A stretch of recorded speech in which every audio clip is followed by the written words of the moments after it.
ખારવા સમાજ ચોમાસામાં જ ઘરે આવે, 8 મહિના એ દરિયામાં હોય બાપ. લગ્ન થાય ને ચોમાસામાં જ એના લગ્ન હોય. મને જ્યાં સુધી ખ્યાલ છે, કારણ કે મારું પરગણું કોડીનાર અને એ આખો પંથક લગભગ ખારવા સમાજના જાજુ છે, એટલે મને ખ્યાલ છે ત્યાં સુધી ચોમાસામાં એના લગ્ન હોય. લગ્ન થયા હોય એના બીજે ત્રીજે દિવસે ખારવા સમાજનો ભાઈ દીકરો એ બોટમાં વહી જતો હોય, પણ એની ઘરવાળી છે એના આંખમાં આહુડું ના આવતું હોય, કારણ કે એનો ભરોસો વહાણવટીમાં ઉપર હોય.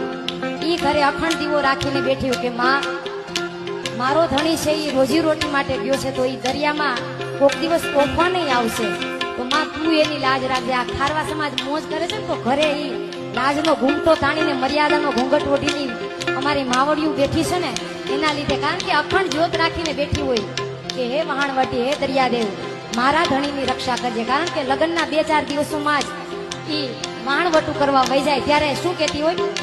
આજે પરણીએ ખાને સફરીએ, આજે પરણીએ